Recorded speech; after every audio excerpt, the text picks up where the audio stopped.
کرتے ہیں کہ باری تعالیٰ یہ قیامت تیری طرف سے حق ہے، ہم لوگوں نے حق بندگی ادا نہیں کیا اور ہم لوگوں سے حق بندگی ادا نہیں ہو سکا، ہم نے اپنی طاقت اور حیثیت کے مطابق کوشش کی کہ تجھے راضی کریں، تیرے حکم کے مطابق شب و روز بسر کریں، پر نہیں کر سکے، باری تعالیٰ پھر بھی تیری رحمت کے امیدوار ہیں۔ تو یہ کیا ہے؟ مشفقون منہا ویعلمون انہا الحق۔ اور اس کے ساتھ اللہ پاک نے فرمایا الا ان الذین یمارون فی الساعۃ لفی ضلال بعید، سن لو اے لوگو، سن لو، جان لو، قیامت کے بارے میں شک کرنے والے دور کی گمراہی میں ہیں۔ اب یہ چیز ہم لوگوں کو بھی سوچنی ہوگی کہ کہیں ہم لوگ قیامت کے بارے میں سن کر کانوں میں انگلیاں تو نہیں ڈال لیتے، یا سنی انسنی تو نہیں کر دیتے، یا ایسا تو نہیں کہہ دیتے کہ چلے قیامت آئے گی تو دیکھا جائے گا۔ اگر ایسا کہہ دیتے ہیں تو توبہ کا موقع ہے، اور اگر ایسا نہیں کہتے، رب کی ذات پر بھروسہ کرتے ہیں، اعمال اچھے کرتے ہیں، دین کی بات سن کر اس کو اپنے دل میں اتارتے ہیں، تو پھر انشاءاللہ العزیز اللہ کے فضل سے ہمارا مقدر کامیابی ہے۔ اور جنہوں نے انکار کر دیا، قیامت کے بارے میں شک کر لیا، اب ظاہر ہے وہ کافر ہوں گے، منافق ہوں گے، اور پھر ہم میں بعض ایسے مسلمان بھی پائے جاتے ہیں جو عرف عام میں کہہ دیتے ہیں آئی جائے گی تو دیکھا جائے گا۔ ایسا بالکل بھی مسلمان کی زندگی کو، مسلمان کو زیب نہیں دیتا۔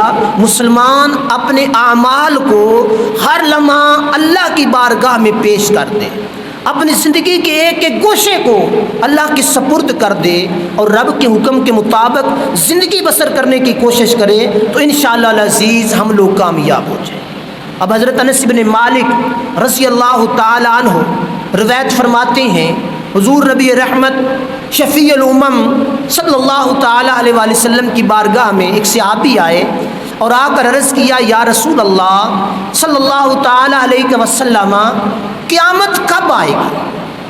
قیامت کب آئے گی؟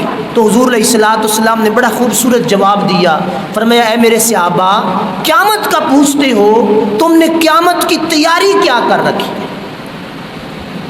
تو وہ صحابی عرض کرتے ہیں یا رسول اللہ صلی اللہ تعالی علیہ وسلم، بہت زیادہ عمل تو میرے پاس نہیں ہے کہ کثیر تعداد میں میں نے نوافل پڑھے ہوں، کثرت کے ساتھ صدقہ زکوٰۃ کیا ہو، اپنی حیثیت کے مطابق یہ بھی میں نے کیے ہوئے ہیں، نماز بھی پڑھتا ہوں، روزے کا حکم آ جائے روزہ بھی رکھتا ہوں، زکوٰۃ کا مستحق ہو جاؤں زکوٰۃ بھی دیتا ہوں، جو جو چیزیں فرض ہو جاتی ہیں، حکم آ جاتا ہے، میں کوشش کر کے وہ کرتا ہوں، لیکن ان پر بھروسہ نہیں کرتا۔ بھروسہ کس چیز پر کرتا ہوں؟ یا رسول اللہ، میں اللہ اور اللہ کے رسول سے محبت کرتا ہوں۔ کیا کرتا ہوں؟ اللہ اور اللہ کے رسول سے محبت کرتا ہوں۔ اب رسول سے محبت اور اللہ سے محبت کیا ہے؟ وہ اوپر کی چیز کو ذہن نشین رکھ لینا ہے کہ جلدی مچا رہے ہیں اور آخرت کو حق جان کر اچھی اعمال کر رہے ہیں۔ جب اللہ سے محبت کا دعویٰ ہوگا جس بندے کا بھی، تو اس کے اعمال کیا ہوں گے؟ اعمال اللہ کی رضا کے مطابق ہوں گے۔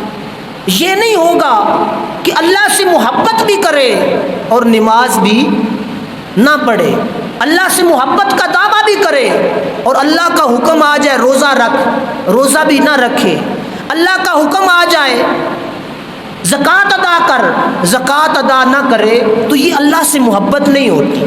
یہ پھر اپنے دل کو بہلانے کے لیے، دل کو اطمینان دلانے کے لیے یہ ہوتا ہے کہ ہم اللہ سے محبت کرتے ہیں۔ ہمیشہ میں یہ بات عرض کرتا ہوتا ہوں کہ دنیا میں رہتے ہوئے ہمیں دنیا میں کسی کے ساتھ محبت ہو جائے تو ہم کیا کرتے ہیں؟ جس سے محبت ہو جائے اس جیسی شکل صورت بنا لیتے ہیں، اس جیسے کپڑے پہن لیتے ہیں۔ یار میرے دوست کو، میرے یار کو یہ کپڑے پسند ہیں، میں بھی ایسا کلر پہنوں گا۔ یہ ہوتا ہے کہ نہیں ہوتا؟ بلا تشبیہ و بلا مثال۔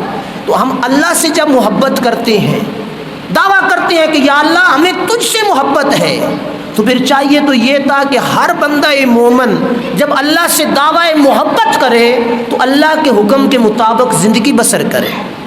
جب رسول اللہ صلی اللہ علیہ وآلہ وسلم سے محبت کا دعویٰ کرے تو پھر کیا کرے؟ رسول اللہ صلی اللہ علیہ وآلہ وسلم کی ہر سنت پر عمل کرنے والا بن جائے۔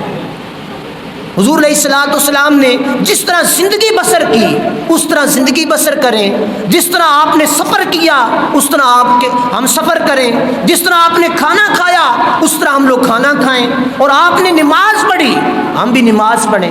یہ محبت اللہ اور محبت الرسول ہے۔ صرف خالی خولی دعووں سے یا نعروں سے نہ محبت اللہ میں کامیابی ہے، نہ محبت الرسول میں کامیابی ہے۔ کسی بھی محبت کا مدار اس کے عمل سے دیکھا جاتا ہے۔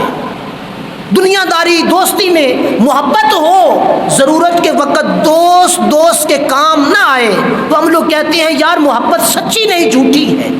جب اللہ سے محبت کا دعویٰ ہے تو اللہ کا حکم آ جائے، اللہ کے رسول صلی اللہ علیہ وآلہ وسلم سے محبت ہے، رسول کی سنت اور سیرت کو پیش نظر نہ رکھا جائے تو پھر کیا ہے؟ محبت کامل ہے نہیں ہے، پھر خالی خولی دعوے اور نعرے۔ تو اس لیے اللہ